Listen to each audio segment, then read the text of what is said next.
तो दोस्तों आपका हमारे YouTube चैनल अर्जुन फाउंडेशन में। दोस्तों आज है 12 मार्च और 12 मार्च को बनने वाले इम्पोर्टेंट क्वेश्चन को आज की इस वीडियो में हम डिस्कस करेंगे। पहला प्रश्न है, केंद्र सरकार ने 9 मार्च 2025 को किस राज्य के माधव राष्ट्रीय उद्यान को देश का 98वां अभ्यारण्य घोषित किया? पहला ऑप्शन है उत्तर प्रदेश, दूसरा हिमाचल प्रदेश, तीसरा मध्य प्रदेश, चौथा अरुणाचल प्रदेश। तो जो इसका राइट आंसर होगा वो इसका राइट आंसर हो जाएगा ऑप्शन नंबर सी, यानी कि मध्य प्रदेश। मध्य प्रदेश राज्य सरकार ने माधव टाइगर रिजर्व को देश का 98वां बाघ अभ्यारण्य घोषित किया। अगला प्रश्न रहेगा, कहा जाता है कि मध्य प्रदेश को टाइगर स्टेट कहा जाता है क्योंकि यहाँ देश में सबसे अधिक बाघ पाए जाते हैं।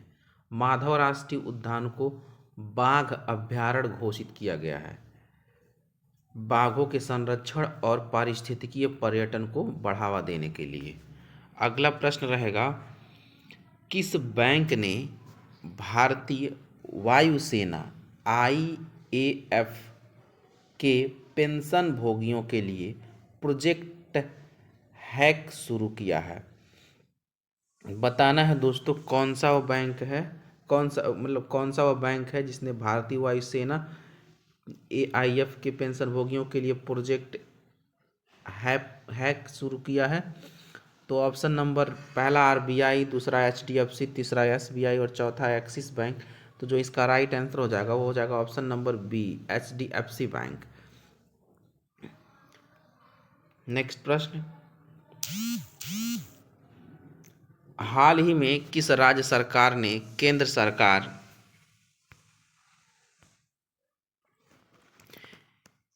की राष्ट्रीय पेंशन प्रणाली NPS योजना के कार्यान्वयन को मंजूरी दी है? दोस्तों इसका जो राइट आंसर है वो क्या हो जाएगा? ऑप्शन नंबर पहला उत्तराखंड, दूसरा पहला उत्तर प्रदेश, दूसरा उत्तराखंड, तीसरा केरल, चौथा कर्नाटक।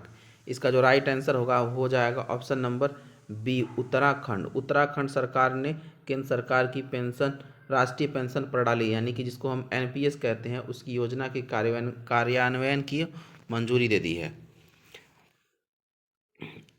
कहा जा रहा है उत्तराखंड सरकार ने राष्ट्रीय पेंशन प्रणाली NPS के कार्यान्वयन को मंजूरी दी है, जिससे राज्य के कर्मचारियों को केंद्र सरकार की पेंशन सुधार योजनाओं का लाभ मिलेगा और उनकी सेवानिवृत्ति के बाद भी वित्तीय स्थिति बेहतर होगी।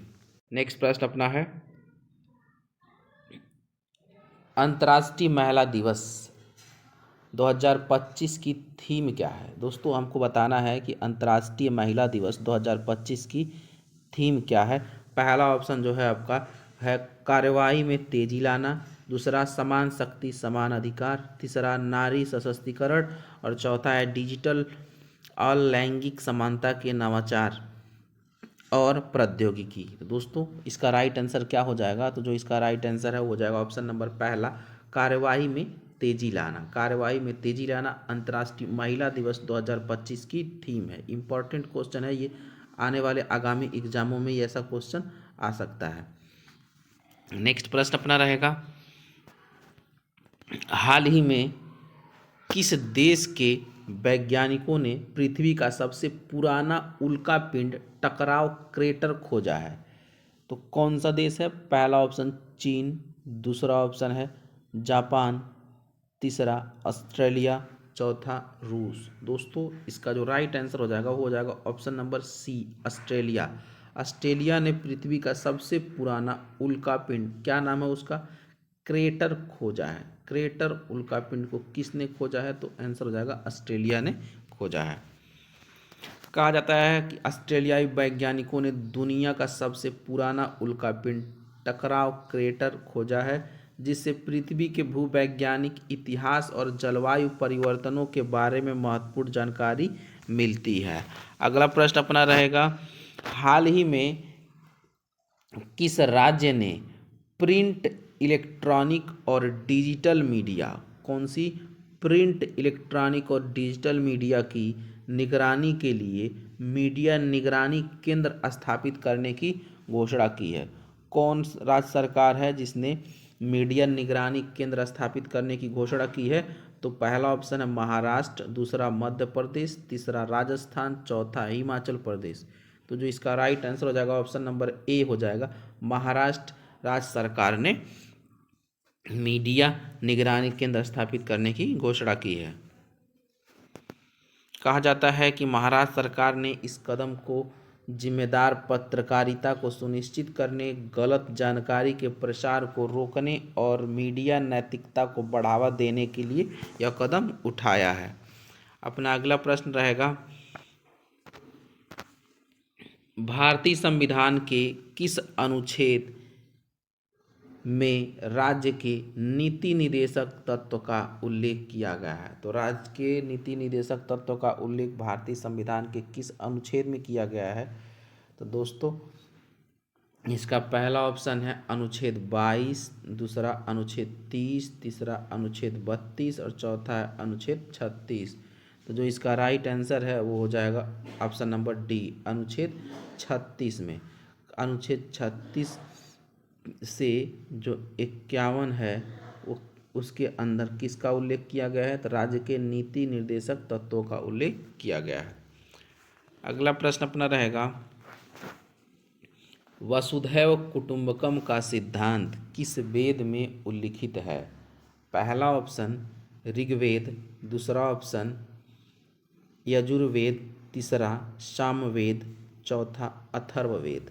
तो हमको इसमें बताना है कि वसुधैव कुटुंबकम का सिद्धांत किस वेद में उल्लिखित है। तो दोस्तों इसका राइट आंसर हो जाएगा ऑप्शन नंबर ए, ऋग्वेद में स्थित है। ऋग्वेद वसुधैव कुटुंबकम, जिसका अर्थ क्या होता है? संपूर्ण विश्व एक परिवार है। संपूर्ण विश्व जो है वह एक परिवार है। संपूर्ण विश्व एक परिवार है, यह इसका अर्थ है। ऋग्वेद में उल्लिखित यह वैश्विक एकता और सद्भावना को दर्शाता है। अगला प्रश्न अपना रहेगा, लिबरल पार्टी के नेता जिनका नाम है मार्क कार्नी किस देश के अगले प्रधानमंत्री होंगे? तो इसका राइट आंसर क्या हो जाएगा? पहला ऑप्शन है फ्रांस, दूसरा ब्रिटेन, तीसरा कनाडा, चौथा पोलैंड। दोस्तों इसका राइट आंसर हो जाएगा option number C, Canada. Canada देश के नेता कौन होंगे?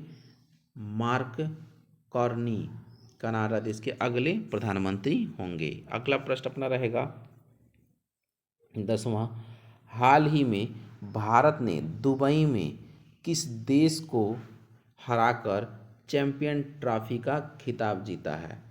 दोस्तों यह तो अभी हाल ही की घटना है। कौन सा देश जीता है? पहला ऑप्शन ऑस्ट्रेलिया, दूसरा न्यूजीलैंड, तीसरा पाकिस्तान और चौथा भारत। तो जो जीता है उस देश का नाम है भारत। लेकिन भारत ने दुबई में किसे हरा कर जीता है? तो किसे हरा कर जीता है? Option number B, New Zealand. New Zealand को हराकर भारत ने यह खिताब जीता है। नेक्स्ट क्वेश्चन, किस तारीख को अंतर्राष्ट्रीय महिला न्यायाधीश दिवस मनाया जाता है? पहला ऑप्शन 9 मार्च, दूसरा ऑप्शन 10 मार्च, तीसरा ऑप्शन 11 मार्च और चौथा ऑप्शन है 12 मार्च। तो दोस्तों इसका राइट आंसर हो जाएगा ऑप्शन नंबर बी, 10 मार्च। 10 मार्च को अंतर्राष्ट्रीय महिला दिवस मनाया जाता है।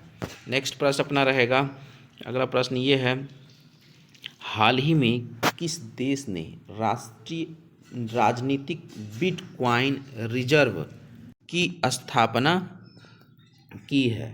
तो बिटकॉइन रिजर्व की स्थापना किसने किया है? पहला ऑप्शन ब्रिटेन, दूसरा अमेरिका, तीसरा फ्रांस और चौथा है इटली। दोस्तों इसका राइट आंसर हो जाएगा option number B, America. America ने राजनीतिक बिटकॉइन रिजर्व की स्थापना की है। यह क्या है? तो यह संयुक्त राज्य अमेरिका ने बढ़ती क्रिप्टो करेंसी अपनाने की प्रवृत्ति को ध्यान में रखते हुए डिजिटल संपत्ति को विनियमित और सुरक्षित करने के लिए एक राष्ट्रीय बिटकॉइन रिजर्व की स्थापना की है। अगला प्रश्न अपना रहेगा, हाल ही में भारत और किस देश के बीच संयुक्त विशेष बल अभ्यास खंजर 12 का राष्ट्रीय संस्करण आयोजित किया जाएगा? पहला ऑप्शन तुर्कमेनिस्तान, दूसरा कजाकिस्तान, तीसरा किर्गिस्तान और चौथा है तजाकिस्तान। दोस्तों इसका राइट आंसर क्या होगा? तो जो इसका राइट आंसर हो जाएगा ऑप्शन नंबर सी हो जाएगा, किर्गिस्तान। किर्गिस्तान में संयुक्त सैन्य अभ्यास खंजर 12 का संस्करण आयोजित किया जाएगा। अगला प्रश्न अपना रहेगा, हाल ही में भारतीय जीवन बीमा निगम यानी कि LIC को वैश्विक स्तर पर सबसे मजबूत बीमा ब्रांड घोषित किया गया है। तो कौन सा नंबर का ये है? ऑप्शन आप दिख रहे हैं, पहला, दूसरा, तीसरा और चौथा। तो जो भारतीय जीवन बीमा निगम यानी LIC है वो वैश्विक स्तर पर तीसरा सबसे मजबूत ब्रांड घोषित किया गया है। आज के इस वीडियो का लास्ट क्वेश्चन है, हाल ही में कौन सी एयरलाइन सीट क्षमता के मामले में दुनिया की दूसरी सबसे बड़ी एयरलाइन बन गई है? तो दोस्तों इसमें बताना है कि दुनिया की दूसरी सबसे बड़ी एयरलाइन कौन बन गया है। तो ऑप्शन नंबर पहला है एयर इंडिया, दूसरा है इंडिगो, तीसरा जेट एयरवेज और चौथा इनमें से कोई नहीं। तो इसका राइट आंसर क्या हो जाएगा कि दुनिया की सबसे एयरलाइन सीट क्षमता के मामले में दुनिया की सबसे बड़ी एयरलाइन कौन बन गई है? तो इसका राइट आंसर हो जाएगा ऑप्शन नंबर बी यानी कि इंडिगो। इंडिगो दुनिया की सबसे बड़ी एयरलाइन बन गई है। दोस्तों आज के वीडियो में सिर्फ इतना ही, मिलते हैं अगली वीडियो में, तब तक के लिए धन्यवाद। वीडियो को पूरा वॉच करें और सब्सक्राइब करना ना भूलें।